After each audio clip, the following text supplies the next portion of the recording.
Welcome, everybody, to the Ringside Hour. It is episode 11. I'm your boy, Mo, and of course, Nilo. And on the ones and twos, we have. That's right. I think we have a special guest, it looks like. Is that right? What's going on? What's going on? My brother. The live DJ Q, I'm gonna let you introduce Mr. Jarvis down there. Yes, sir. So this has definitely been a big anticipating show. It's a pleasure for me to introduce this man, one of my right-hand guys, my brother from another mother. Man, we've been rocking since 11 and 12. And we have Mr. J. Smith, Golden Voice himself, Lion Slayer, Cali's own, Palos Made. What's going on, brother? What's going on, man? Definitely, man. I'm really excited to be here. Thank you for having me, man. Q, as you were saying, we go way back. I mean, I've known Q since it's 21 years now, man. So since 2000. So it's been a minute. So it's been awesome to see his growth, and at the same time to be, a part of this show and see what y'all been doing. I really enjoyed the episode that y'all had with Musa, and I thought that was really awesome, and just really excited to kind of talk some wrestling with y'all and just kind of talk about all the cool things that's been happening this exciting week in the wrestling world for sure. Yes, sir. Absolutely. Thank you, Jarvis, again for joining us, and everyone live. Appreciate it. Please follow us at the Ringside Hour. We are on Twitter, YouTube, Facebook. Hit that notification button so you know when we're coming up. Also, like and subscribe. And we were actually going to get right into it because we have a busy episode. But very, very thankful to have you on the show, Jarvis. I will say, my friend, your mic sounds perfect. Like, we need to talk offline about that. But also, I do got to ask you real quick about that background. What's in that box? The K little. Which box is it? The one like that one right where my hand is right there? It's just like a variety of just collectibles. Like I'm like a nerd at heart, so I got like some Fallout stuff in there, some Gundam stuff in there. I even like I have a Carnage piece in there. So it's just like a bunch of random comic and game collectibles that I have over the years. Yeah. And are those records or what's in your bookcase there? Or are those books? Yeah. So I have like graphic novels over there, but then like literally right behind me, I have like some records. I only have like six records of like my favorite artists and my favorite albums from them. So like The Weeknd and like Metallica. You can't see it, but like Jay-Z and St. Vincent are on this side, and then right above it is like Sleigh Bell. So a little bit of everything though. But I'm a very collective person when it comes to music. I have a lamp over there. I have a WWE sticker on the wall. That looks like the WWE logo for real. Like you took it from Vince's office, so it looks kind of fishy. A funny story on that. I ordered it. It was a sticker. Straight sticker. So we're gonna spend some time getting to know Jarvis a little bit, and then we're gonna go into our review of AEW Revolution, which was a great show. Yes, absolutely. We are going to talk about that amazing production-worthy ending. Absolutely. And then we'll go into our topic for the day. Our booking man, Mr. Mo, switched up our weeks, but it's okay. It happens. Did I? I'm sorry, guys. We're talking Mount Rushmore of WWE superstars. We got the BOTCH-O-MANIA next week, so definitely tune in for that one. We'll have some fun with that topic. But we are going to talk about a botch. So it's an intro to the botch. There we go. Intro. Cool. But yeah, and then we'll finish off with our topic. We are going to relive our rivalry of pizza and what constitutes the best pizza. Because now that we have Jarvis on, we got an LA kind of a background right now that's going to give his 2 cents on that. So, but let's just get right into it. So, Mr. Jarvis, tell us what you do for a living, because you look super professional right there, my friend. Yeah. Oh man, thank you. Yeah, I'm originally from Palos Hills, as Q was saying. So I'm from Illinois, but I currently live out in California, and I work for this LA music promoter called Golden Voice, which is part of this larger company called AEG Presents, and we do concerts and festivals throughout Southern California and throughout the U.S. when there wasn't COVID, of course. The biggest one that we do is Coachella. And we also do Stagecoach, which is a very big country music festival. But then also we're involved in like shows like with Camp Flognaw with Tyler, the Creator. And we did like a really cool show in 2019 in Vegas called Day in Vegas. Really, really sick hip hop lineup. So I'm the festival ticketing and staffing manager over there, overseeing the basically box office operations when it comes to hiring all of our wonderful staff, which is a very intensive operation, especially for a show like Coachella and Stagecoach. And then when I'm not doing that, I'm also overseeing the podcast that we do internally for our company. So really exciting and fun things over there always. Wow. Awesome. That's a all right. Pretty healthy. It's a pretty healthy background and schedule you got going on, man. Right. Something like, we just do this little show called Coachella. This is a little Coachella. You might have heard of it. You might have heard of it. Yeah. So in that, I'm sure you've met a good amount of celebrities. Am I fair to say that? I would say I had a great amount of interactions with celebrities. I think that's always the fun part of being in the box office in our world. Probably the quick story I can give you. My favorite celebrity encounter was with Tony Hawk. It was at this show called Pasadena Daydream. And he forgot to bring his ID to the box office because everyone needs their ID to pick up their passes. But so we go there and he brings his credit card that has like his name on it, but doesn't have his ID on, whatever. So it's like, okay, well, I'm not sure if this is really you. A lot of people say you look like this guy named Tony Hawk, which is an ongoing joke, which I did tell him that. He didn't look too amused, but nevertheless, we helped him out. But the funny thing was he went on his Twitter and he actually tweeted about the experience. I thought that was pretty funny. So he made Tony Hawk's Twitter. So that was pretty sweet. Oh, nice. Well, you got to think about it. There are a lot of celebrity lookalikes out there. So, yeah, you're right. Hey, Jarvis, you got to, since it's definitely the ringside, bro, you tell them about that interaction with Mark Henry. My celebrity lookalike. Yeah. Right. Who my kids think that he still is Mark Henry, and they want to know why him and The Rock are not cool. Q, you have to break the news to them and tell them. I'm just having to. You have to tell them that. You have to tell the kids that you lied to them. When the time I did is lie. right. I didn't kick this off. I did not kick this I off. think I did start it, but you had to clean it up. You should have cleaned this up by now. Yeah. And told the kids, I am not the real Mark Henry. Yeah.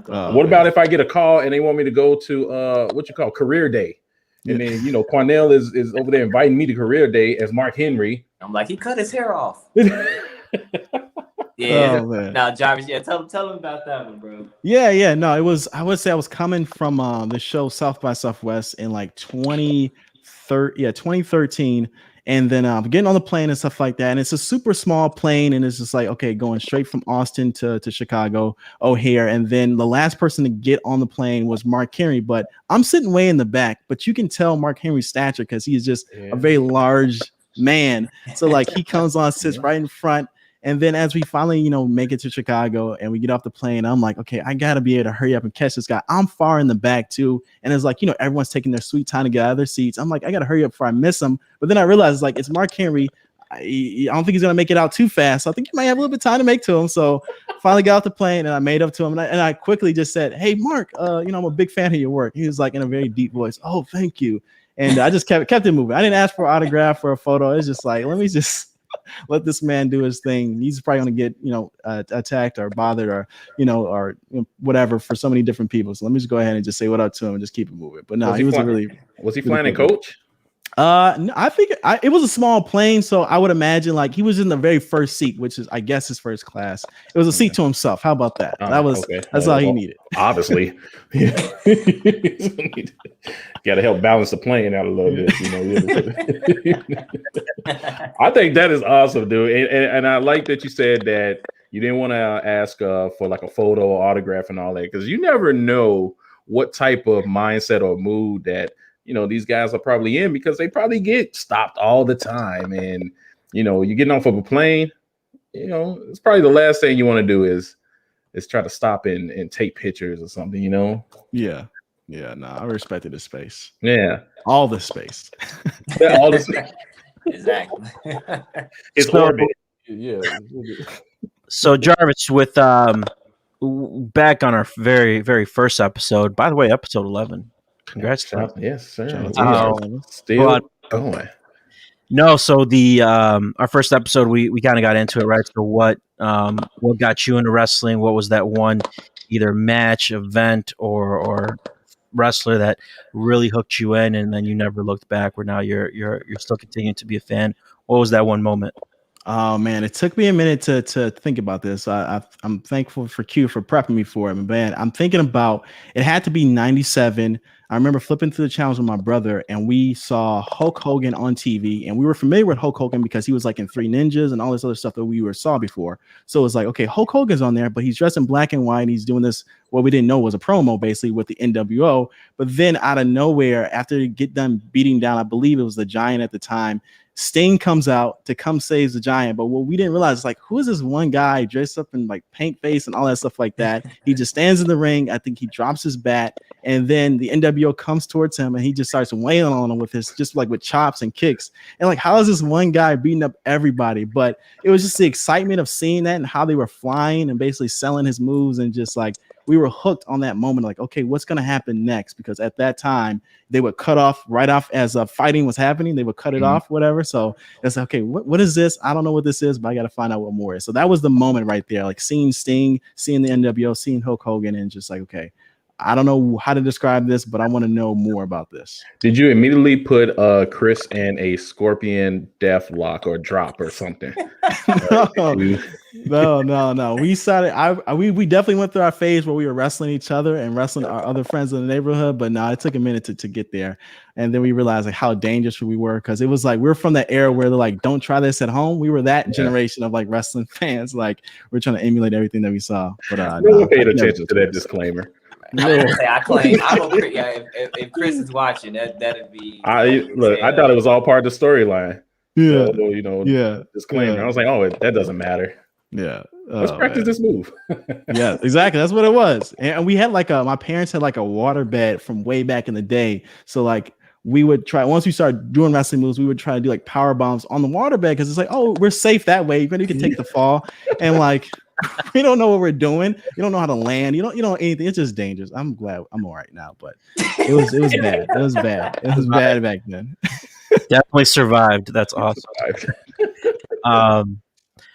So were you more, because I mean, some people watched them both, right? Or were you more WCW during the wars, or were you more WWF, WWE now, or did you just kind of watch both at the same time, or were you like ECW and all that? No, I didn't even realize ECW existed, honestly, until much later, because it was hard to find out about that promotion. So definitely, I would say my brother and I started on WCW first, but then we kind of switched over to WWF. But there was a point where we were watching both of them too, but it started with WCW just because of like the recognizing Hogan and stuff like that. But I think it was I would remember it was like seeing Austin, seeing Kane and Undertaker, and like I think it was like the very first, was it not the first Hell in a Cell, but it was like the Hell in a Cell where Austin had to face Kane, first blood match or whatever. I think leading up to that one, that was the moment like we started watching like Raw and all that stuff a little bit more, because it's like, what is this crazy thing called the Hell in a Cell? Who is this guy Austin beating down on this other dude named Vince like every other week on the show? So like we would, flip back and forth to kind of see what was happening, at least in the main event. But yeah, those were the good memories. And that's a cool time too, because it's like you had to watch wrestling live in the moment, because there wasn't like playback on YouTube or Twitter or hashtags to follow. So if you didn't see it in that moment, you would go to school and you wouldn't know what happened, or you'd be the one that just couldn't share any stories with your friends. You feel like a loser. Exactly. That's the worst, to not be able to participate in the conversation. Yeah. Let's be real here too.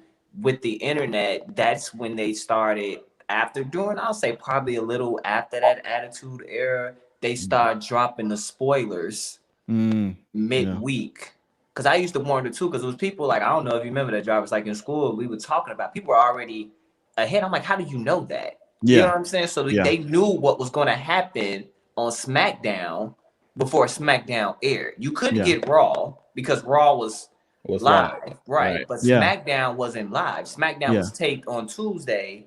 I didn't understand that concept too. I was like, wait, how can it be taped on Tuesday when they say they're on Friday? Right. Remember, they were Thursday nights. They wasn't Friday. Oh yeah, Thursday night. So they were Thursday. But UPN. I'm saying like they used to tape the spoilers, and so people like, I already know who's gonna win. You're like, how do you know that? But they were giving the spoilers away on the internet. Yeah. I should have put money. I should have started. I could have got a lot of extra cash during that time. Yeah. I remember going to like Walmarts or Targets and stuff, Yeah. and heading to the electronics section and turning the TV on like UPN or Oh, something. you did that too? Yeah, because man, I had to go shopping a lot of times with my grandma. Starbucks. Yeah, and I'd be telling her like I gotta get back at I think it was like 7 o'clock Exactly. and stuff. So I had to run to the back to the electronics and turn on the not respectful of our wrestling time. I know. Grocery shopping at the wrong. We had all day, and you like leave I have an to hour before. I have to participate in school tomorrow. Like Messing up all the participation. right. Exactly. It was awesome. Not be left out. Yeah, exactly. And do you still follow currently, or are you with AEW and then obviously New Japan, or where do you focus more your attention when you get to see it? Yeah, I mean, I'm a little bit all over now, thanks to the internet now, right? Like I notice about me now, I don't really watch the live shows as much unless it's a pay-per-view. But I do follow everything through through YouTube. And then also thanks to everyone, a lot of the wrestlers now that are retired, they're doing podcasts now. So like I'm a big fan of Booker T's Hall of Fame. Like I watch that like every week that it comes on YouTube. So it's like you stay current with that. And that's kind of how I stay in tune with it now. So yeah, it's a little bit of WWE, it's a little bit of AEW and even New Japan and even Impact Wrestling too for the most part. But yeah, I'm just kind of like catching it snippets and then I get the gist of the storyline. And then by the time I'm watching on pay-per-view, it's like, okay, you see the full payoff at that point. Hopefully a payoff. And in this case for the upcoming pay-per-view event or that we just saw AEW, not so much with the ending, but no, AEW, yes. AEW, yes. WWE kind of here's a question, Jarvis. Are you excited for the collaboration that Impact and New Japan and AEW, what they got going on? Are you pretty excited for that, or? Yeah, I think it's pretty dope that they're doing that because it's like for the longest you never thought about that ever happening between these different promotions because I think was that Tony Khan mentioned about the forbidden door and you hear that always a lot or whatever. So it's kind of cool to finally get they can knock that down and kind of intersecting these storylines that are clearly playing off of one another and stuff like that. So it's kind of cool. So I think that's exciting to finally see it happen, and especially when a lot of these wrestlers are in their prime too, so they're not like retired trying to do these dream matches. They can actually kind of do some of these dream matches now. Now, if this takes off, do you guys think WWE is going to look at this and possibly open their door to working with some of these other promotions? They've kind of started it if you think about it. I mean, they're more of the purchasing mindset, but with Evolve and everything and going through with a couple of those other promotions, they're seeing the benefit. I think until Vince is in there, it's going to be one of those my people and we got to get them through NXT and all that garbage. But I think eventually it's a recipe for success, and you see how combining different promotions, the benefits you get, and you don't need to necessarily have these guys on payroll, right? It's literally you can pull talent from wherever, you have the partnerships. Right now, AEW is not paying for the Good Brothers contracts. Impact is. Yet they get them on TV. It's a win-win situation on that portion, but yeah, they benefit from it. Yeah, I agree. Me personally, I would love to see that, but to your point, Nilo, I don't think Big Daddy boss man Vince is ever going to. I mean, Vince has that old school promoter mindset, and I think we see he's starting to open up to things, probably because of shareholders and whatnot. But when it comes down to it, his core belief is how he ran the company in his heyday. Up until now. So you have it where there's still certain words you can't say, certain things you can't do. I think Vince is still under the impression that we think, the Undertaker is really dead and all these gimmicks are real. Like deep down, I think Vince goes to sleep thinking that. So he has to get past that mindset. I don't know why Shane or anybody else. I mean, it's probably just kind of letting him do what he wants to do. Oh man, they're scared to step up to that. Because he feel like he has a system that's been working. And I mean, it does work, but it's like at some point in time, when are you going to kind of it changes wave? Yeah, it changes. That's why where we see a company like AEW. I mean, they're 1 year, 2 years in. And look where they're at. I mean, they're knocking on WWE's door as far as ratings and viewership. So, oh yeah, definitely. Yeah. Great I constantly think about Vince's when he initially inherited the WWF then from his father, and then he ended up buying up all the smaller ones. And then when he always says in documentaries or interviews, like if his father knew what he was gonna do, he probably wouldn't have gave him or sold him the company, whatever. And I always think about maybe that's Vince's mindset still, just like instead of like working with people, you buy them up, and that's how you work with them. Because that's what his dad used to do, right? No, I think his father was more into working, if I'm correct. Right, working with, I'm saying his father was known for working with other exactly. promotions. Okay. And Vince wanted to just buy him up, and then that's how it worked with him. You work for me. So maybe if that's the thing about Vince, right? He doesn't see this as a wrestling company. This is sports entertainment, and that's why I mean everybody's I'm sure seen the Monday Night Wars and has heard that famous thing where Turner calls Vince and says, "I'm in the wrestling business," and then Vince is like, "Cool, that's not what I do. I'm in the sports entertainment industry." Yeah. So he didn't see it as a competition, which it is what it is. But. I mean, I mean, he's still keeping the ship, afloat or whatnot. So at the end of the day, obviously he's doing something right. But at the same time, it's like you want to see WWE kind of take a stand to upgrade. Like we because it has so much more potential to be on top. And it's like you used to be the top dog. Now you have like these other ones coming around and they're on your ass, at this moment now. So to the point where we're just not just watching WWE superstars, we're paying attention now to the other brand as well. That's right. They're eating they're taking food from the dog bowl. Yeah. And recruiting too. Like, that's what I'm saying. It's almost like a whole, a Suge Knight of sports entertainment. Like you want to have to worry about your Who's CEO. Death Row? AEW? Are we saying AEW is Death Row? Don't worry about your lead man popping up in the rings doing all this. Bring your ass over to AEW. Right. I mean, we're seeing that's what's going on pretty much. I mean, look at AEW has had a quite the last couple of weeks. I mean, it's been very exciting. The Big Show jump ship. Yes. And then, of course, which we're going to talk about it for the Revolution pay-per-view, we had Christian. Yeah. Two big names, two Hall of Famers. Is Big Show in the Hall of Fame? Within a month. He's not, but he's Hall of Fame, worthy. Big, right? And it's a big name for them. That's a huge name. That's a name that is synonymous with WWE, and look where they're at now. And then we seeing Shaq come over, and like they're doing. Well, that's different. He's on TNT already, so that was bound to happen at any point. True, but no, I agree. And Sting, I think, was the biggest one where everyone assumed he was gone, and boom. Yeah. You do them wrong, they'll come back. But let's we'll continue to ask you some stuff here, Jarvis, in terms of as we kind of go through the topics.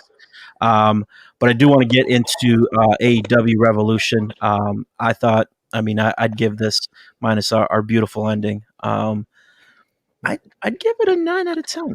I don't know what you guys. What's your rating out of 10? I'm gonna go with you. I'm gonna go with a 9 out of 10. It was a great, solid pay-per-view. Probably one of the best pay-per-views I've seen in a while. Across all wrestling promotions.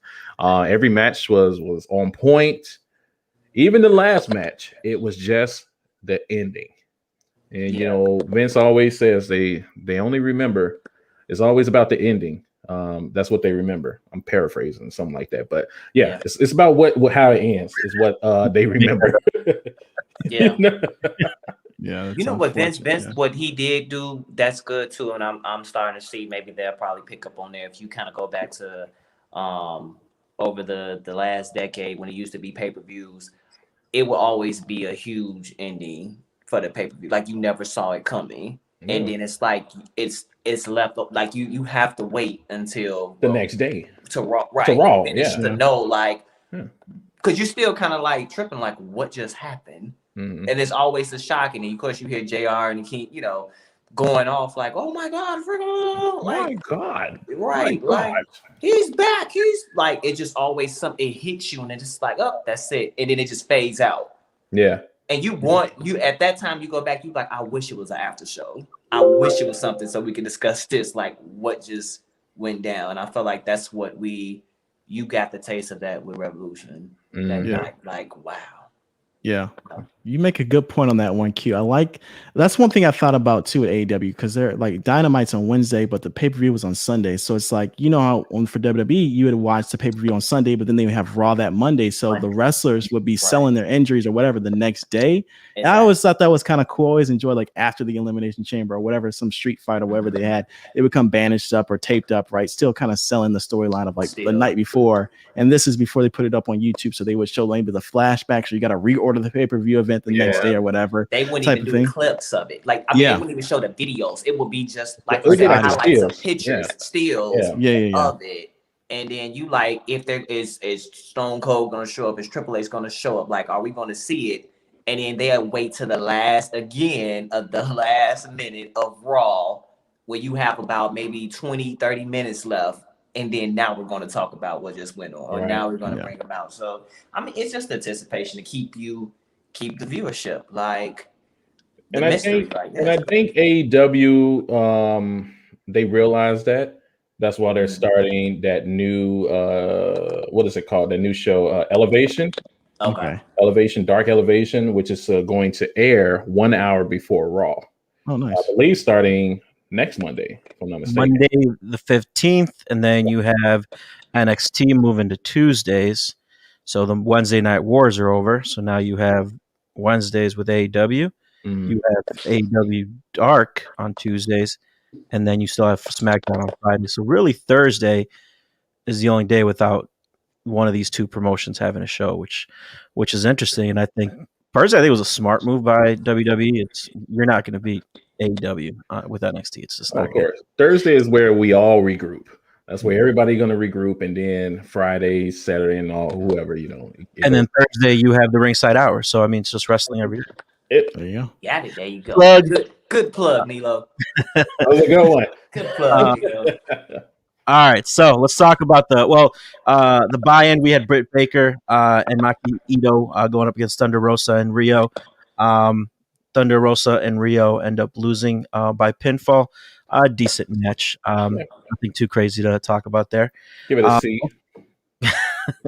Let's just go right into the start of the show, which I think was a great way to start it. Man. We had Young Bucks versus Chris Jericho and MJF. And before we get into it, I just want to say that Mo, I think you were 1 for 6 No, we're not going to talk about that.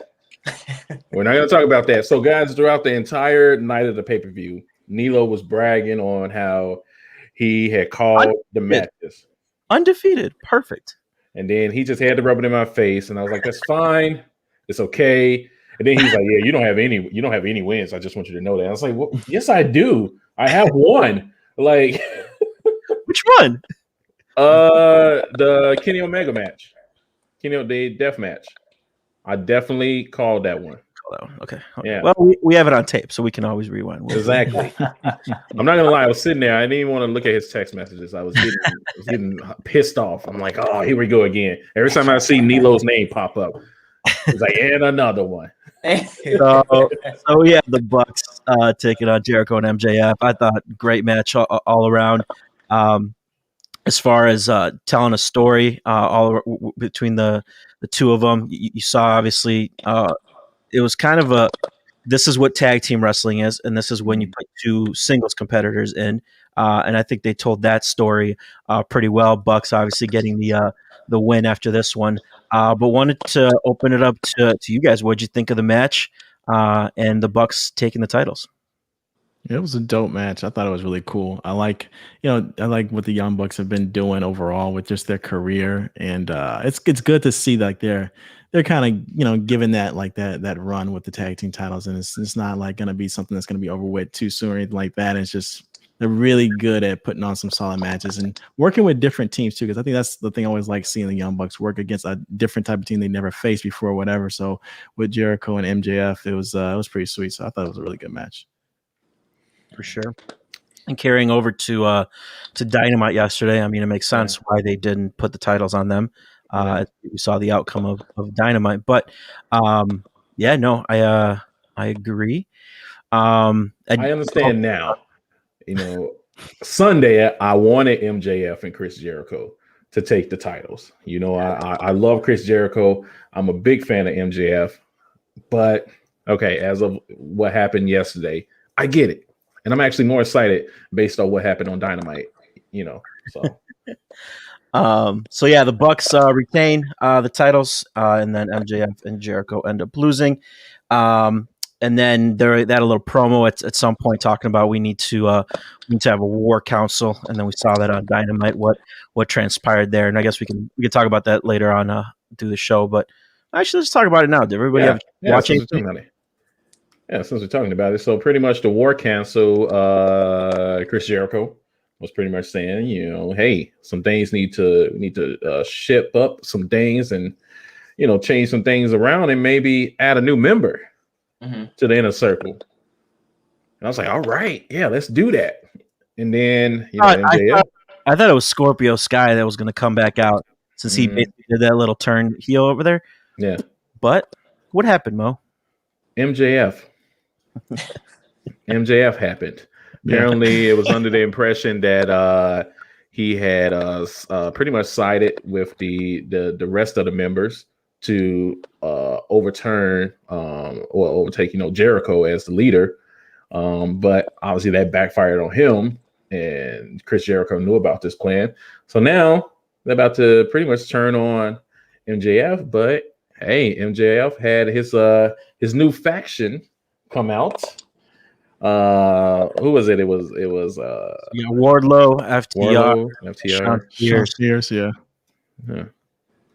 So they looked good. I mean, it's a pretty powerful. I love FTR though. Anything FTR is involved in, I think they're one of the best tag teams in the world. But that was good. I mean, I personally thought it was going to be a turn, but then when Sammy came out, I was like, not so much. But you could tell that it was kind of one of those things where as they were approaching Jericho, you knew they were going to turn him. Right. So, which I think, and how you feel about this, Jarvis? I've been saying over the weeks that I'm happy. Well, I wasn't happy. I was saying that they need to have more groups, more factions out there. At the time, we've only up until now we had the Inner Circle and then Dark Order.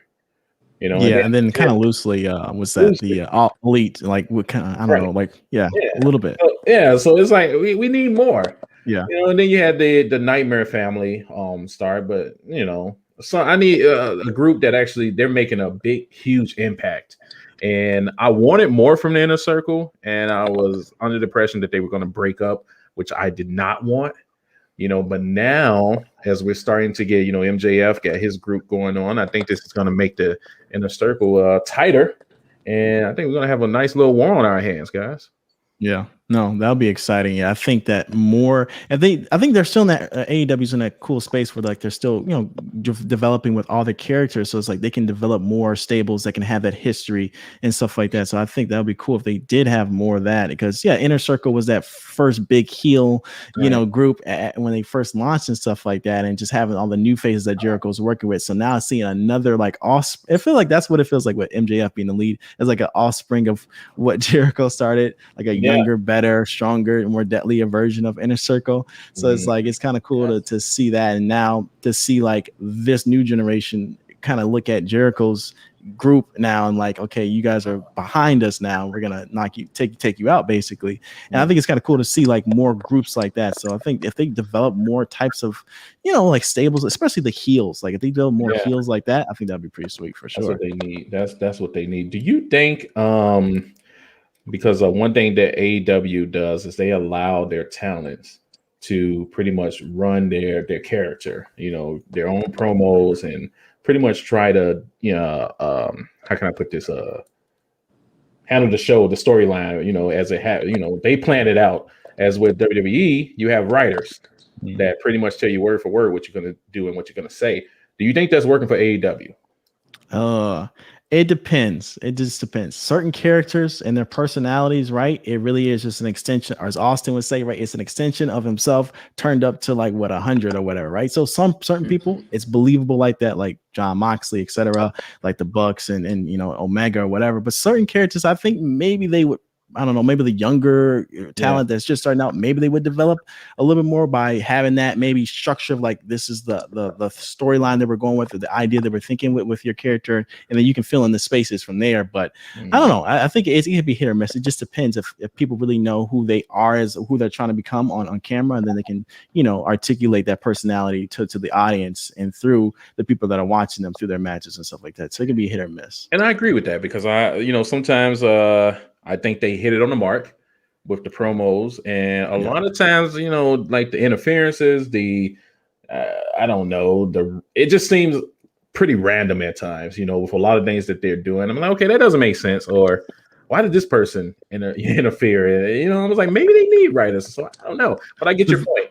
But then also too, it's like the cool thing about, I guess, one way that these up and coming talent through AEW can discover themselves is through was that BTE, right? Like through that, like the randomness of that behind the scenes show, and basically like it's almost like a skit comedy show. Basically, they can develop more context to who they are. And then, like, of course, the hardcore fans who are following it, they can kind of dive deeper into that one. I feel like that's where the Dark Order kind of became from this very serious thing to this more, in a good way, more of a comical thing through like BTE, and just like I said, John Silver is just kind of like being the star of that. And and then when they had Luke Harper, may rest in peace. I'm always getting his AEW name mixed up. His name was okay. So you had Luke Harper, and then you had Brody Lee. Okay, there you go. Brody Lee. So in Brody Lee, like, it's just like that dynamic kind of like just helped add more context to those characters, and I became even more of a fan of them through watching that. So I think that's where that's a cool thing that they have, that they can develop those characters that way off the Dynamite programming, and kind of just dive deeper into that personality of like, who do they want this character to be through there. Do you guys think the pandemic is slowing down the growth of of the talents? Because you think about it, it's kind of hard when you don't have an arena full of fans to get the reactions. I think it takes away the because it's kind of hard to tell who's over and who's not. It's that crowd reaction is, I feel like it's definitely everything, because as soon as you hit that Titantron and you're on that stage and you're walking down, I mean, of course you're feeding off that energy that the crowd is giving you, whether it's cheers or whether they're booing or whatever it may be. That, I feel like that still adds to the essence of that character that you're, that you're going to be. So I definitely feel like it takes away, and I feel like they're trying to keep the momentum going, because you're in an empty arena, and it's not the same, but you're still putting on a show, because at the end of the day you still have people watching. Okay. So you still have to, I don't feel like you should lack from that. But I definitely feel like for what it's initially supposed to be, and for the audience to be there as well as us watching on television, it does change the momentum. So as much as I want a crowd back, right, because I want to go to the shows too, I'm going to go the opposite direction. I feel like this has been great, and the reason for it is it forces you to kind of put yourself over, and it lets the viewer make up their own mind on who's the heel. I mean, obviously you watch it long enough, you know who they're trying to portray as the heel, but it lets you kind of see on your own without a crowd influence and a cheer and all that, as to, I like this character and I like who he is, no matter what anyone thinks or what the crowd thinks, right? Because I feel like sometimes with a crowd, you get influenced a little bit by, all right, well, I should start cheering for him because everybody's cheering for him, right? And it doesn't let you make your own opinion. So that portion I think is great. I do agree with you, Q, in terms of needing that to kind of feed off of, and what that creates, what type of energy it creates. And even for TV viewership, having a crowd there is always a great thing. So definitely. But absolutely. I agree for sure. Yeah. You know, another match that I really liked was that Casino Battle Tag Team Royale Okay. Yeah. You like that one? Yeah, yeah. I thought it started off kind of like I said maybe this could have been on the pre like on the on the pre-show whatever. But then as it got towards the end, I kind of was started enjoying a little bit more once the team started dwindling down a little bit. But in the beginning, I don't know, I wasn't like completely hooked on it right off the bat. You know what it was? The format is what really got to me. I like the format that they used. The timer. Okay. Something as little as the timer, because the timer kept running even while they were in the ring. So it's like you knew when, because I'm like, gosh, how many teams are there? You know, because when you watch any of these things on other type of battle royals on WWE or whatever, the timer will pop up, you know, after so long, and then another person come out. But here, it has that steady timer going, so it's like, oh gosh, another team is on his way out. And everything was just, I don't know. It was just little things like that. And I think they had probably like 10, I don't know how many teams. And to your point, towards the end, it was freaking awesome. Yeah. Wow. Ray Phoenix is dope. Ray Phoenix. Yes. Dope. Yeah. Yes. Find you a friend that comforts you and congratulates you like that. Yeah. that between the three of them, I love that. Oh, that's what I wanted to ask you. So, Jarvis, what do you think? You watch New Japan.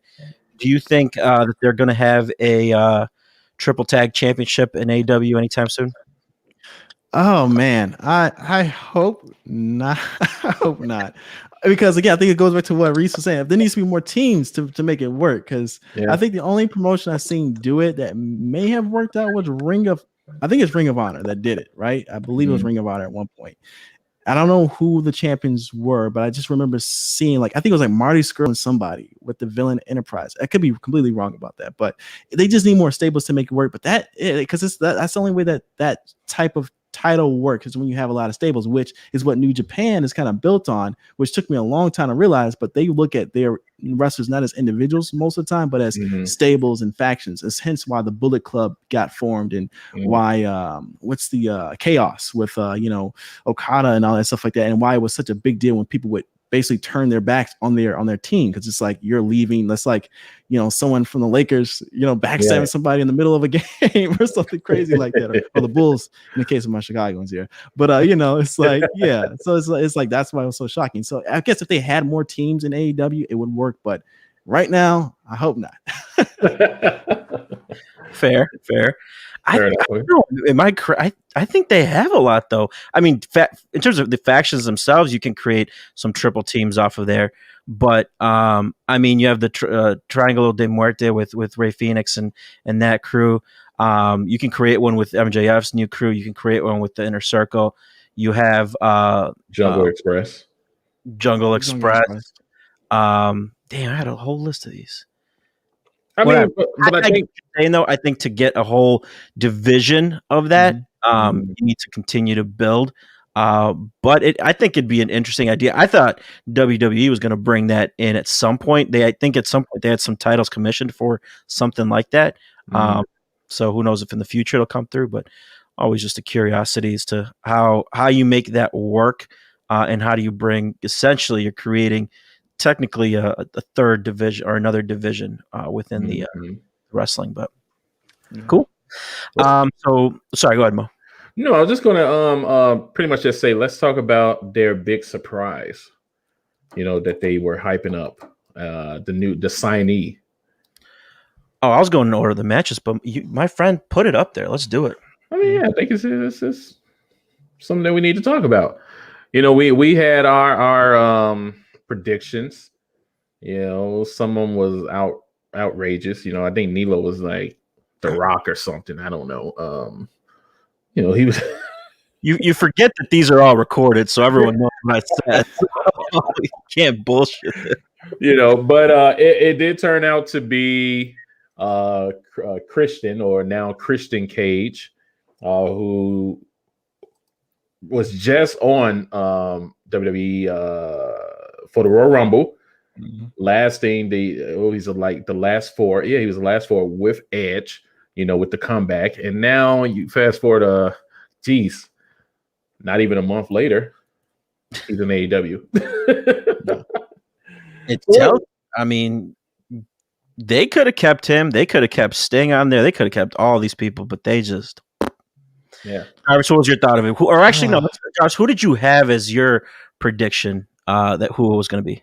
Oh man, it was a tough one because I remember straight up talking to my brother about this, and we were going back and forth, sharing jokes and like, watch it be like Jimmy Wang Yang or somebody. I don't know, but no, I mean, for the way that Tony Khan described it when he was on a podcast with Mark Henry and someone else, he's like, it's going to be a big name, the Hall of Fame worthy. It did check the marks in that one. That's going to get everyone talking. I'm thinking like, okay, like I'm thinking of someone that has never either said that they're not going to wrestle anymore, they're dedicated to WWE, or they're only going to stay in New Japan or whatever. So I'm thinking like maybe Okada or something like that. Of course, CM Punk went through my mind too. Brock Lesnar went through my mind as well. I'm not too familiar with UFC outside of like, the big names out of there. Like I'm blanking on the guy. I'm even blanking on big names in UFC, but he was literally just in a fight. Like Fighting Irish. Conor McGregor. There you go. There you go. Thank you. So I'm thinking Conor McGregor, something like crazy like that. Even though I guess in some world he'd be like a Hall of Famer, not a something like that too. And so I'm thinking like names like that. And granted, Christian I think is a dope ad as well, but like I feel like I was thinking it's just a little bit different than Christian, but it makes sense when you think about Christian's career. Like he was trailblazing into TNA at the time when TNA was just coming up, and like that was a huge thing. And it still is huge to have Christian because it's just his years of expertise and knowing that he's never. But was it pay-per-view quality, Jarvis? That's the thing. Yes. Okay. I thought it would be great for Dynamite. But for pay-per-view, I think if Tony Khan just said we got a really cool signing that we're excited to share with y'all at Revolution, that would have been cool. I think the way that he put the extra grease on it was like, oh man. So it was like a lot of hype, and I'm like, I don't know. And then Christian came out. Smart. How many more pay-per-view buys did they get because of this? And most people are buying it just for this. It's like, cool, I'm here for this, but I'm gonna get this whole show. Yeah. So it's kind of like a send up. You kind of pretty much like sent us off though.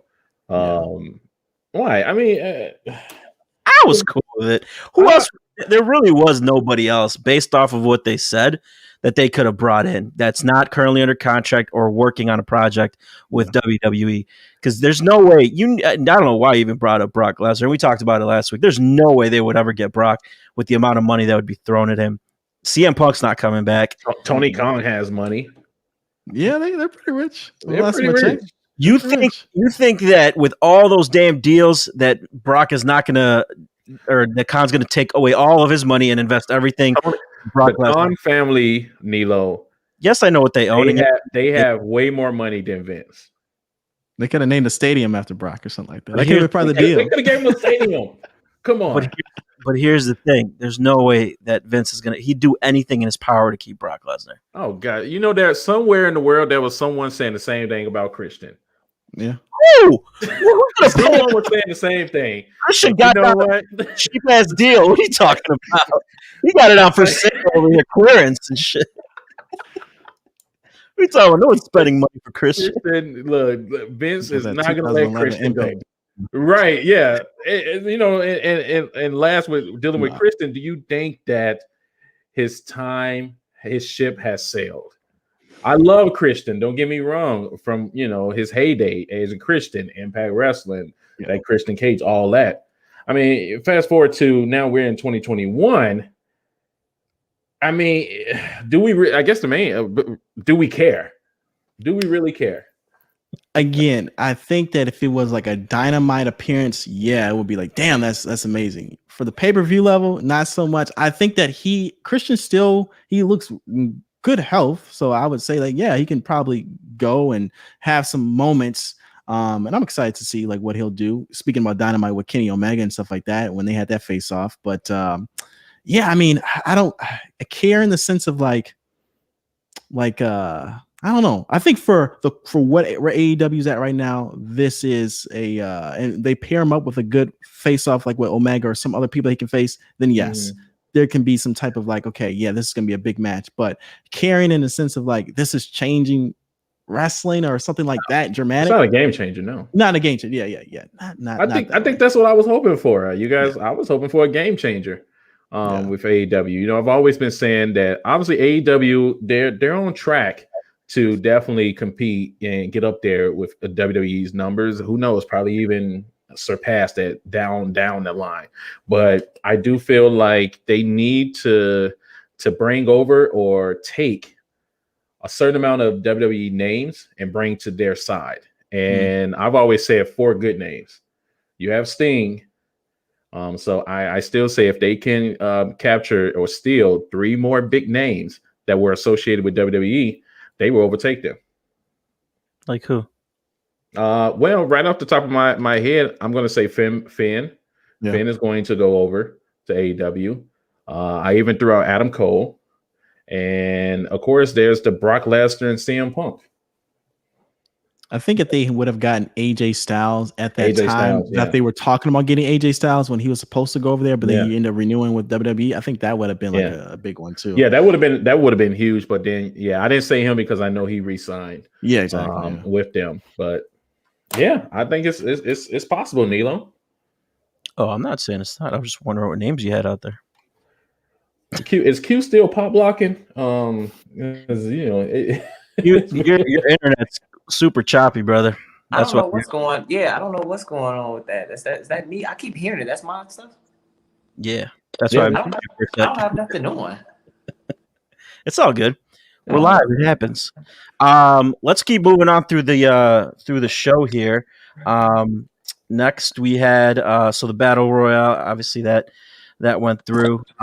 Then we had the women's championship match with Hikaru Shida and Ryo Mizunami. I thought it was a pretty awesome fight. Good story again between both of them.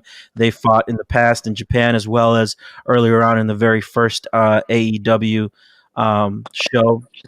Overall, I think it was good. Told a good story. Good hard hitting match as well between the two. So, thoughts on this one? It was a cool match for sure. I wish every time I see the AEW Women's Championship, I just wish it was like a bigger bigger championship, something like just like larger. Just make it large. That's it. That's like the kids version that you would buy at Walmart. Yeah, that's it. That's like they're serious competitors. Make it like a big championship for them too. And that's when Nia Jax had the title, she's a big girl, right?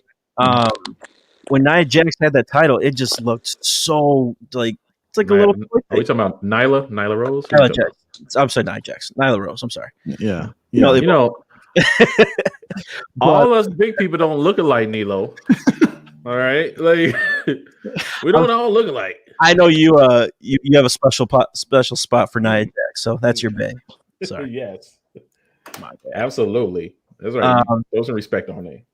But it was a cool match. So I enjoyed that match. I'm still getting familiar with the tournament, so I was checking in on it here and there. But it was it's cool to kind of see like the aftermath of it too, when everyone started interfering and stuff like that, and kind of continue the storyline between Britt Baker and Thunder Rosa and everyone else. I think that's cool. And then of course Vicky Guerrero. I mean, it's always great seeing her on there doing something. So it's good. Yeah. Mm-hmm. Good. So then Hikaru Shida wins the match, which I think was the right thing to do because they're not going to sign Mizunami for a long contract. She's not going to be here for a while, so there was no point in taking the title off of Shida. Then we had Miro and Kip Sabian versus Chuck Taylor and Orange Cassidy. I think this was it was kind of filler per se. Yeah. Nothing too crazy. I don't know your guys' thoughts. Yeah. Orange Cassidy and them got beat up pretty bad, but it was a good little segue match to the next one, but it was cool. It could have been part of the buy-in. Oh, absolutely. Yeah. I think this would have been better buy-in, but I hope again this is the start of Miro getting back or getting to get a program on his own instead of kind of still being relegated to this this type of a thing, but.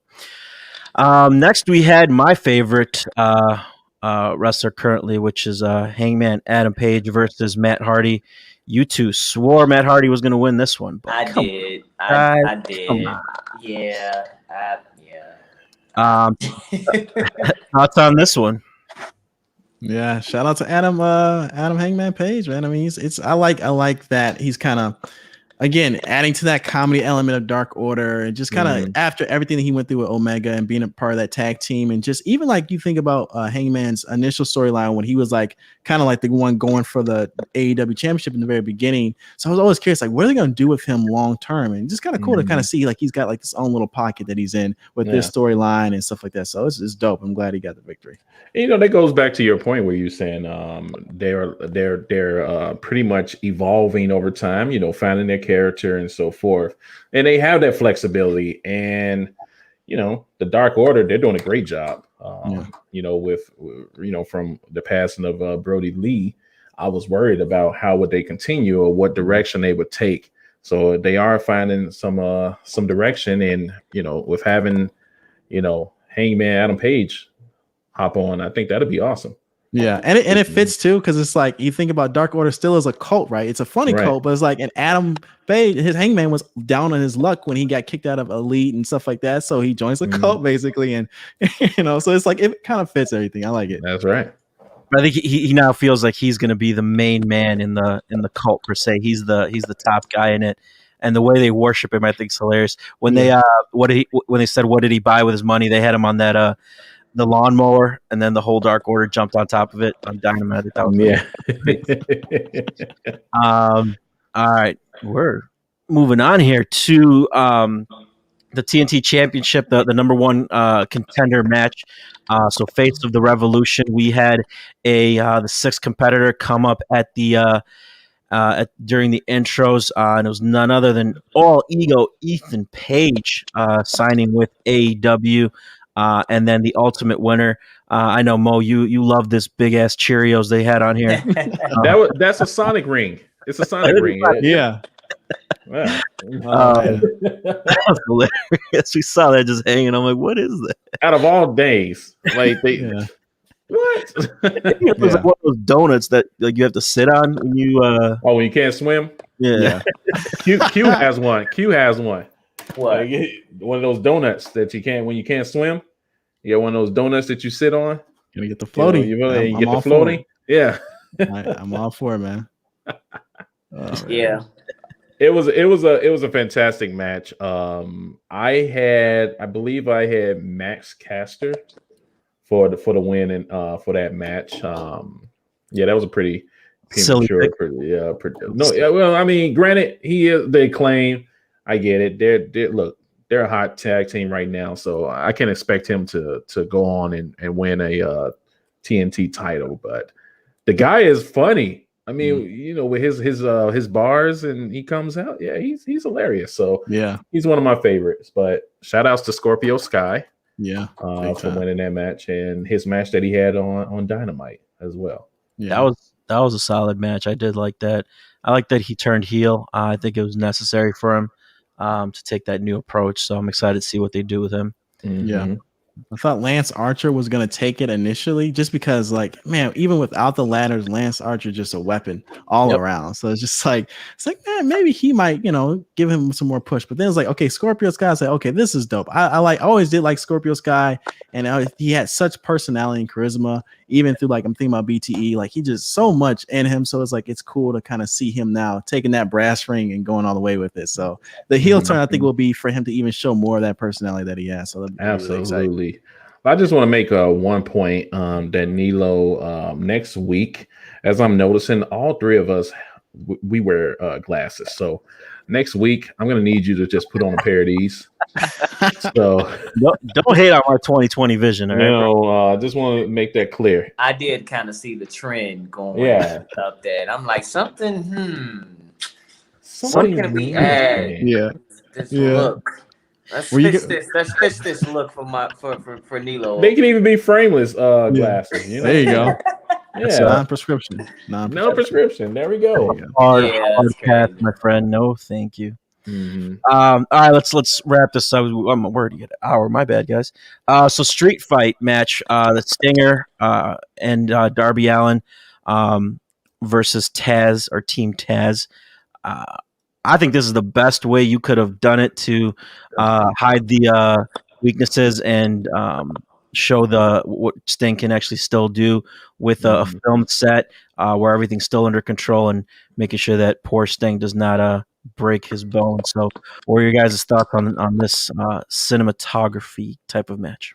Dope match. Really, really awesome. I enjoyed it a lot. I'm glad that when I heard that it was gonna be a cinematic match, I was like, okay, this is great. That means Sting can really do some great stuff in it. And then Darby Allin too was like, okay, great. He can go even crazier than what he already normally does. So yeah, I enjoyed it a lot. 100%. I'm glad that Sting got the 1, 2, 3 at the end. He deserved it, and he got that look too. That iconic look close up on him. It was dope. I enjoyed it. So we talk about Sting, his age, his what condition he's in, and we have matches like this that are more of his pace. I mean, do we just expect every match from Sting to be a cinematic match, or are we going to see him live in a ring? Well, Archer, they had that little face off at the on Dynamite, so that may be something where it's going. But to have those two go at it, poor Sting will probably break every bone in his body. So hopefully, if they do it again, it's something where it's a match kind of like this where it's controlled. He did take that powerbomb pretty well, but I'm scared, man. The man's old, so He is. What do you think, Jarvis? Yeah, no, I mean, it's so interesting that Archer was the one that he had to face off with, because I feel like Archer's style is somewhat like a younger Undertaker, right? Like a very, and also morphed type of Undertaker. So it's like it feels like almost, when it comes to fighting style, maybe the closest thing we'll ever have to Undertaker versus Sting if they do kind of lock up with each other. But yeah, I mean, I just hope that Sting's all right, because yeah, he is. That was the biggest concern. It's like, man, I just hope he's all right. I mean, we don't want to break our legend. No, man, no. All right. Then we get to the main event of the night, which was amazing, and I don't want the ending to take away from the match and what these two put themselves through. I think it was amazing. I love that we'll have some laughs here, but at the end of the day, it was a pretty brutal match, and something that they put themselves through was great to again see that type of a match, something that I've never seen before, and we questioned what the hell that even meant.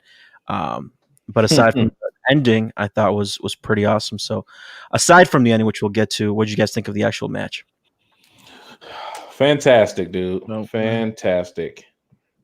I mean, I have never watched or seen a exploding barbed wire match, so I didn't know what to expect. I mean, I've heard that they've done it before, I guess in like New Japan or maybe some other promotions. I never watched one, so I didn't know what to expect from this. And to have them where each time they touch the ropes, you would see the explosions go off. Honestly, it startled me, scared the hell out of me at times. I was jumping while I was on the couch, eating my almonds while watching this. Almost choked and swallowed one of the almonds. I was saying, you gotta be careful, man. Yeah, you got to be careful with that. So I was excited for it. I think the match I would give it a 10 out of 10. Kenny Omega, John Moxley, they brought it. To me, that was my favorite match of the night. Yeah. Until, Hold on, Jarvis. What did you think of the match itself? Yeah, I thought the match was good. I mean, I always like to pay attention to the small little details. So like when Moxley came out, right, the aesthetic of his jacket, I said, okay, this is dope. Like he's ready to go to war. Then Omega came out with his shirt on that he had on too. I was like, okay, this looks serious. And then just the detail that they were going through, and just a small like little nudging, trying to get closer to the ropes, and just like as you're anticipating it, I thought that was great. And then finally, once they do connect with the ropes, and just you get that explosion that you were thinking about, and it's like, okay, this is something different, right? And even the referee, like the way the referee was dressed up, like he looked completely like geared up, like ready for like some type of Matt Hazard, like war zone, blood being spilled everywhere. So you just got this high expectation, like this is gonna be crazy. So they definitely delivered on the war element of it, just the bloodiness of it. I mean, I thought it was really, really crazy. I was thinking more of my head, like almost like backyard wrestling, just to some degree. And I'm like, okay, this might be something like that, but still, they made it work with where they were at in the ring. And of course, minus the ending, it was still like a crazy, brutal match. And absolutely, I enjoyed that it was something different. Yeah, it definitely. By the way, that shirt, I definitely want that shirt. That was that was pretty cool. But they put themselves through hell, and then at the end there, we have what we now know that there was the third signee of the night, because the Sparkler is now all elite. So, well, I don't know where you found that one. That was awesome. I think I found it on Twitter somewhere. Has to be Twitter. Yeah, I think it was on Twitter. But the Sparkler made his or her debut. It's probably a gender neutral Sparkler. So don't want to get in trouble, So, but yeah, it was. Let's check out just a few seconds of the intro.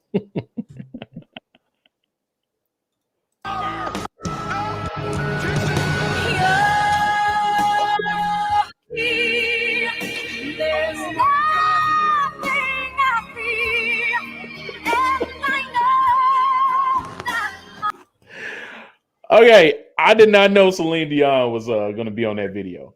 Oh boy, I did not. So that made it even better. Oh my god, that was awesome! I didn't see that before. oh man. All right. Yeah, it was. I was like, wait a minute, is this supposed to happen like this? I was like, okay, yeah, no, it clearly wasn't. And then, I mean, I know Eddie was selling it. It's like I give him props for just selling it and just like trying to make it work. But I can only imagine what Moxley and Eddie were saying to each other. That's what I'm thinking about. They were only mic'd up. That's the thing. It's like, I don't know, because you did hear a bang, right? So I think Eddie was just selling it, and he's just like, fuck, I think it's legit. Everything's still going right. Or that was the big boom. And then I think they could have stopped selling it. And we saw some of that stuff on Twitter where Moxley was basically ragging on Kenny afterwards. But and then you still have Kingston just like laying there like dazed and stuff. I'm like, all right, bro, the jig is up. Everyone knows this did not go as planned. But I think how it was, pretty much this was Kingston. The internet went crazy though, and then you have this one. I think was hilarious. Oh like, yes, need this. Best I can do is. Oh man! And let me just say, we're trying to get Q back in on this. He having some technical difficulties, so he's working on getting back in. And then one of my favorite was how they were saying JR was probably just stairs and by God. I remember I was having a back and forth with Dedrin from Wrestling Talk. He was trying to convince me that this was meant to happen this way. He was like, "No, this is supposed to happen." I was like, "No, pretty sure it wasn't supposed to go down like that." No, I was like, I think what was going to happen was each of the. Oh, welcome back, Q. And I think you are looking smooth now and everything too. Look at that. Okay. Did you go get a haircut or something? Or you? Oh, okay. Oh, okay. But I think each of the on each side of the ring, the ropes, they were supposed to explode, do their like they were doing to the ring, and then it's probably gonna be a bunch of other stuff throughout around the ring, just to give you like the effect of like some major pyrotechnic or explosion. I don't know. That's what I thought was going to happen. Yeah. But of course, the infamous Sparkler made this. The Sparkler was the big signing. Actually. Yeah, it wasn't even Christian. Yeah. It wasn't even Christian. I think the Sparkler was like for real. Like if they did like some type of cane and flames coming, maybe right. And then at least if the ring broke, I think that would have been another good sell. Like if the ring at least broke, that would have been something, right? Or maybe they fell through the ring or somehow. I don't know. Like something like that would have been. But the way that I think about in the promo leading up to it, when they said Kenny was building up like this device, I thought it was going to be something that he was going to put Moxley in, and then it was gonna blow up, or something like that, or some type of like, because not just like handcuff him or whatever, but like really like trap him inside of something, and then almost like a Kane when he did the Undertaker type of thing, right? Set him on fire, blow him up. That's what I was thinking in my head initially. For sure. I don't know. I thought it was great. It's funny how they played it off on Dynamite, saying it was Kingston just having an anxiety attack or something, and then they completely turned it with Kenny out there saying that we planned this. It was planned. It was to take it away from you guys and take that moment away. And you guys thought you were going to get something big, but you didn't. And we made a fool out of Moxley and Kingston. But I'm glad to see Kingston and Moxley instead of going at each other now that since they're friends from back in the day. Now what they're going to do together, I think will be awesome because Kingston's awesome on the mic and he's awesome at his persona and his character. And then you have Moxley who's doing a great thing. I know you hate Moxley, but whatever, Mo. But I think them together. I don't hate him. No. I don't hate him. He's overrated. I don't think he is the face of I don't see him as like a face, the face or one of the faces of AEW. I just don't. Not to take away from his talent, but I have said in the past he comes off very sloppy on some of his matches. He had the title for a year, just saying. Anyways, moving on to so Jarvis, we typically just go quickly through shows, recaps, and then we get into our topic. This was just such a great show that we pretty much spent the whole episode on it. But I do want to briefly touch on a couple things, and then we'll get into our Mount Rushmore. Biggest thing, I don't want to completely leave WWE out. NXT women's titles were premiered on Tuesday. The initial winners were the ones that won the Dusty Cup Classic. They kept the titles for all of, I think it was an hour before they were beat by Shotzi and Ember Moon. So new tag champions, and now these are going to be exclusive NXT Tag Team Women's Championships. So thought that was cool to again see the women, because that division for NXT's women's NXT women's division, I think, is stacked, and it merited them having those tag titles. So Jarvis, they got the photo with Triple H, that's for sure. That's something I was happy with. Dakota and they got the photo with Triple H before the titles got taken off them, so that was a big deal. And I thought the match was cool too. It was I had, what is so interesting, like when they got the titles, I was like, okay, so they got the titles from that controversial ending last week, etc. But what are they gonna do with it? So it was surprising, but it wasn't too surprising when you think about that. Yes, Dakota and Raquel, if I'm saying that name right, Raquel, right? Yeah, I believe it's. I messed it up as well. Raquel. It's okay. Okay. They're still heels. So like they're not gonna get the proper just dues, even though they're getting the titles that are awarded to them, etc. But they're still heels in this storyline against Amber Moon and Shotzi and stuff like that. So I thought that was fitting that they did lose it. So it was like shocking, but not too shocking when you think about the context of their storyline. But overall, I'm excited, and I like the women's division at NXT. I agree. It's like it's super stacked, and it's always like definitely I'm tuning into that one. That's one of the reasons why I tune into NXT for sure, to see what they do next. Yeah, I agree. I'm glad that they didn't keep the titles on them, because I want to see Raquel Gonzalez go on her own and dominate that division and get the NXT Women's Championship, because she took over Rhea Ripley's spot. Now that she's moving on to Raw, and then she's going to be that next big powerhouse, which is awesome. So yeah, definitely, I agree. So let's move on to our topic for the day. So we're doing the Mount Rushmore. So the way we did this is have your Mount Rushmore, old classic, right, wrestling legends, and then we did a second one with who would be right now in your Mount Rushmore, and then a tag team one of just all time, which ones would be included in there. So we'll start with, who wants to go first? Why don't you set it off, Milo? Yeah. Oh, no, I'm last. I want to see. How the hell you're last? I want to critique Mo's first. All right. Did you make this? Did you make that? Absolutely, it's hand drawn. That's good. That's bull. I'll start. You don't know my talent. Let's see here. Again, I wrote this down too, so I'm gonna look at my phone really quick. So I'm gonna start off with the legends. It would be Mount Rushmore: Sting, Austin, Rock, Booker T for the legends. For the current, it would be AJ Styles, Okada, Omega, and then Brock.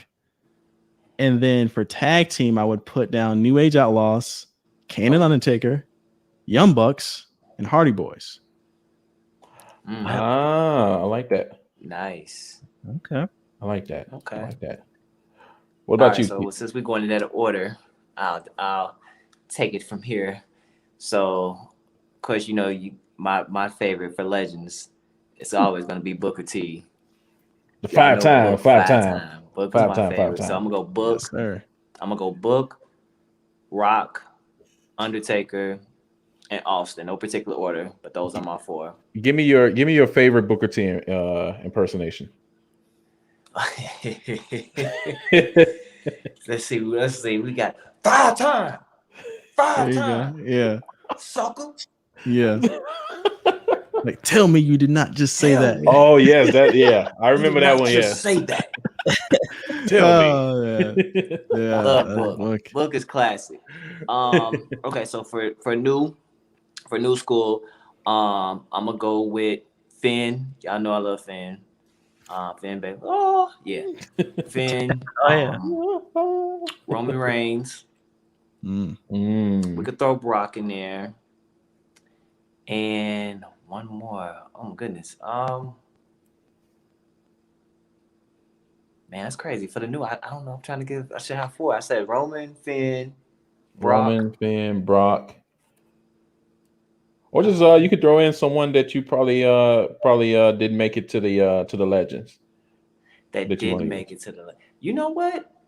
I know we talked about this on the show before, but I'm gonna give it to the Miz. I'm gonna give it to the Miz because I felt like I watched him develop before he came into the WWE. So the fact to see where he started, where he came, and like that, I love the backstory that pushes him. So I agree with that. That's and then for the tag teams, oh my goodness, Hardy Boys, Dudleys, Devon. Yeah, definitely Dudleys, Edge and Christian. Yep. And one more. And for my last one, man, Kane Undertaker was a good one, but I'm gonna go with Too Cool. Okay, there you go. Yeah, we need a little to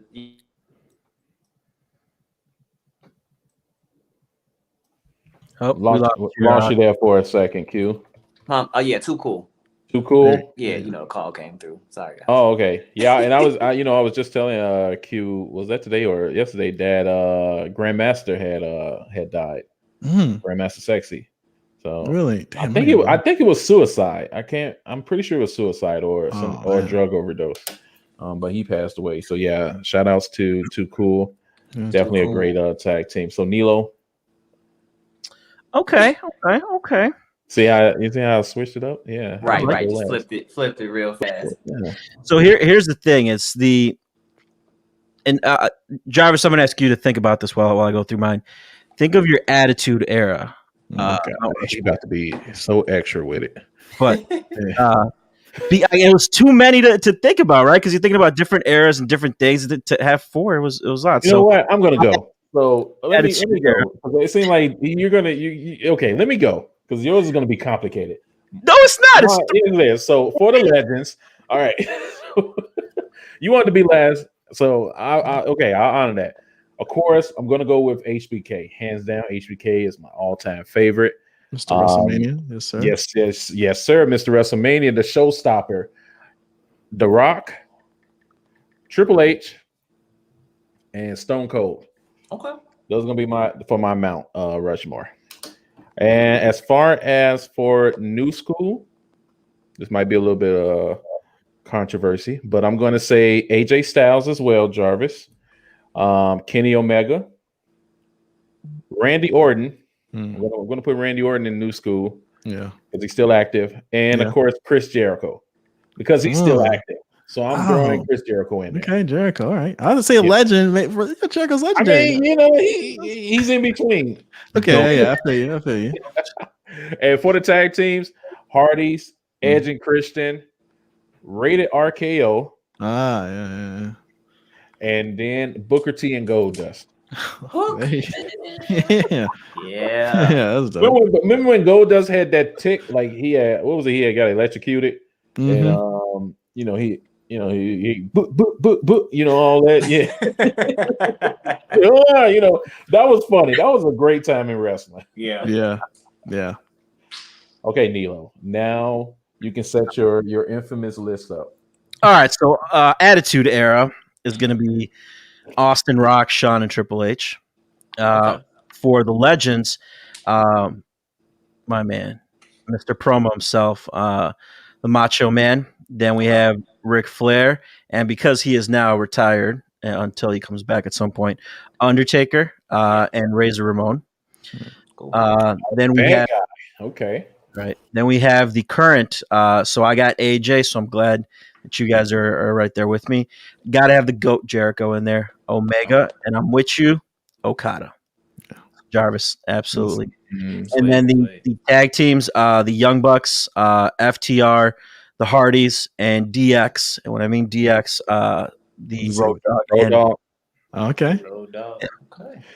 What you guys think about? Because it could have been like Shawn Michaels and Triple H DX That's too, true. like that. Yeah. Could have been. That's why I cheated and I created an Attitude Era one. Oh, okay. I knew he was going to do that because I'm like, that is not what we talked about. And Yeah, It was hard to make up a list, man. Got to spice it up a little he bit. just had to Yeah. do his thing. Gotta spice it up. Do you guys notice Billy Gunn's you know what? Come at me, bro. You know, one of these days you're gonna corner me and I'm gonna kick your ass. I want to meet that dude. I don't know if he's still alive. I don't know. He's not alive. Oh, okay. Well, all right, never mind. But that was one of my favorite clips. But yeah, dude, absolutely great list you guys have, you know. Yeah, This is why it was so challenging, because I look back over especially the Attitude era. Gosh, it's like everybody was a legend, and There's so many moments. There were so many moments top tier. It's like everyone that was a part of the Attitude Era on the roster were in some sort of storyline that was exciting.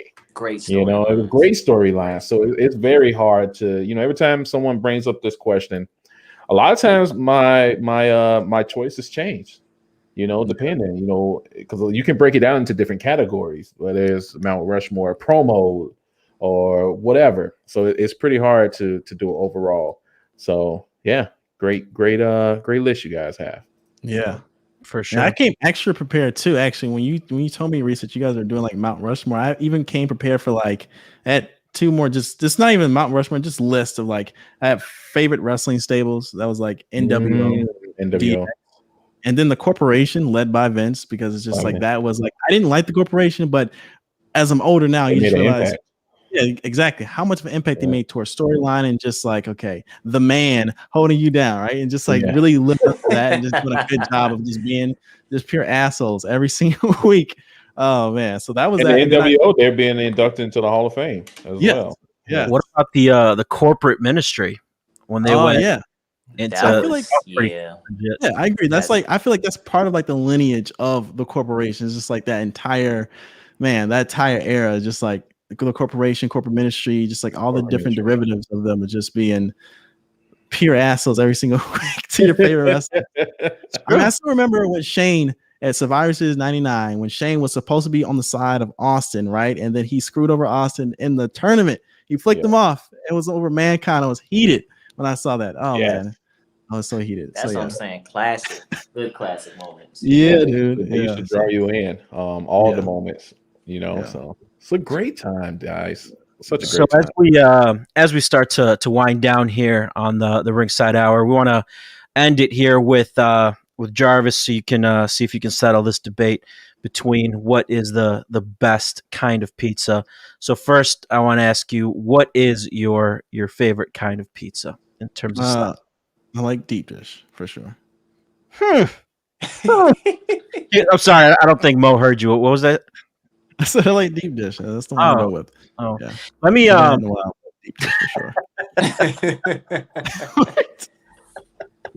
What was that? So, Jarvis, let me tell you, because Mo swears by this, and this is what Mo likes to eat. That is not. You will not do that. Okay, that is not thin crust That pizza. is what Mo's idea of great pizza is, right there. And I'm not prepared for a picture right now. Hold on. No, that is not thin crust pizza. That's what you said you liked. So clearly, in LA, do you have any deep dish over there? Like, no, but you know what? It's fun because there's a lot of like, you know, people who of course came from Illinois, Chicago, whatever, over here. So they set up like Chicago-inspired pizza spots that do deep dish style. I don't know if I haven't tried them out. Some people say it's just like the real thing, but then again, they grew up in the Valley, so if they're not from here, from Chicago, then they can't really be the judge of it. So I haven't heard from a Chicagoan which is the go-to spot for pizza, deep dish in particular, but I'll find out soon. So what is your from Chicago? Which one was your favorite? Was it Lou's, Giordano's? It's Illuminati, Illuminati all the way. You say it fast enough, it sounds like Illuminati, but you know, Illuminati. That's the go-to for me. What's the what's the best food out in Cali? Man, it's hard for me to be the judge of it overall. I know that we're known for a lot of our taco spots, but even like Korean barbecue is another, like, I live in a predominantly like Korean Latin neighborhood, so it's like, yeah, between the two, like that's like the go-to spots that I see between mom and pop shops and even chains out here. I mean, I don't want to misrepresent, but I would definitely say, how about this? Just play it neutral. Our local In-N-Out, that's the #1 spot that every single person in California will give it a thumbs up. Our local In-N-Out. So hey, I was not impressed. Not at all. Oh, we're actually in agreement, Nilo. I don't know. It just maybe it's just because it was overly hyped, but I had it in Arizona for the first time, and I was like, all right, that's like a burger. Yeah, I wasn't. Yeah, it was very overrated for me. But I just the secret is you have to eat it in the moment and you'll enjoy it. But if you wait to get back to your hotel or to your place, the fries won't taste the same. The burger will be okay. Do you get it? Will you get it? What is it? Animal style? Is that what it's called? I occasionally. Yeah, sometimes have you had them? In-N-Out? Okay. Yeah. So next time, I'm pretty sure they're. Wait. We talking about In-N-Out Burger? Yeah. I think I did when we was out in Palm Springs. I think we did.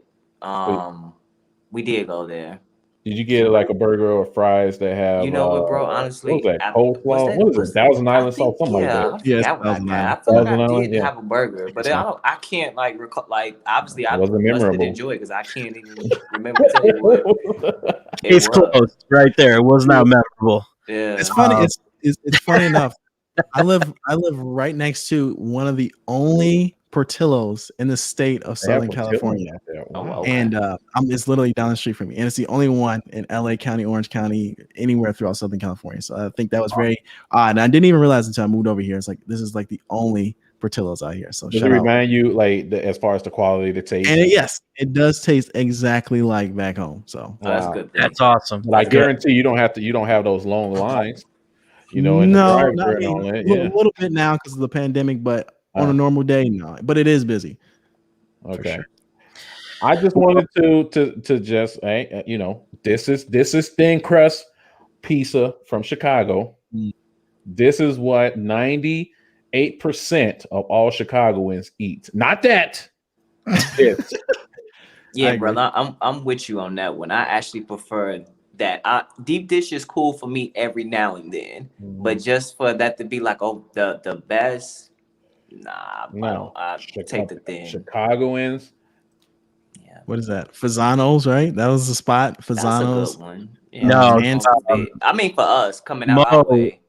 Mo likes that that nasty smelling, like feet smelling cheese from Aurelio's. That's what Mo likes. What the hell? The hell? What? Where are you coming up with this? Okay.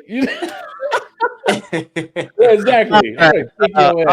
On that note, guys, Jarvis, I really want to thank you for coming on and spending this time with us here at the Ringside Hour. You, my friend, are always welcome. You are from Chicago originally, so definitely would love to partner with you on some stuff in the future. And anything that you need from us, as always, you always have a home here at the Ringside Hour, as well as Chicago. So thank you very much. Please tell the people where they can find you. Definitely appreciate it so much. Yeah, and you can find me at The Line Slayer on Instagram. I also have a podcast called Candle of Knowledge. You can kind of check me out over there as well. Just type in Candle of Knowledge on any podcast platform. And that's pretty much where I'm primarily at, but definitely The Line Slayer on Instagram. You'll see all the latest stuff that I do. I do like a lot of like sticker projects, gaming stuff, and just everything else that I'm personally interested in. So from there, you can find even my personal Instagram too. So definitely check me out over there for sure. Absolutely. Thank you, Jarvis. I want to thank you as well for coming on. It's great seeing you, man. It's been a while.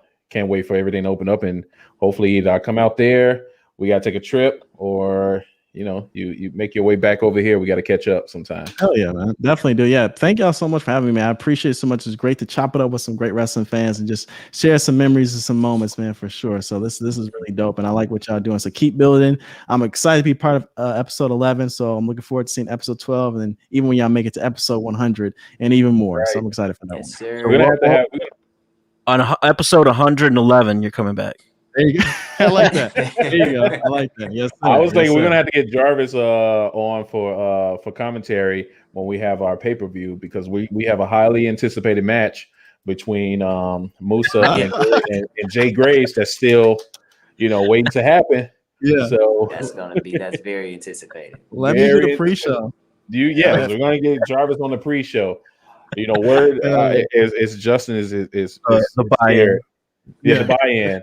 I know There you Justin is here, so you know what? Last thing, they should make 2 creative wrestlers in like 2K19 WWE or 2K20 whatever, and that's how they should face off. If anything, let them face off. Let them face off there. I like That's a good that wrestling. idea.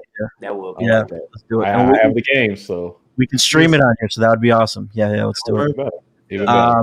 Couple of our comments just really quickly. Fabian, thanks for checking us out. Deidrin, thanks for checking us out as well. Follow them. The wrestling, what is it? Wrestler Talk. Wrestling Talk. Wrestling Talk. Yes, as well. Wake Up and Win with Don Julio, Absolutely. Steve. Yes, sir. Marcus as well. Thanks for joining us. But guys, appreciate it.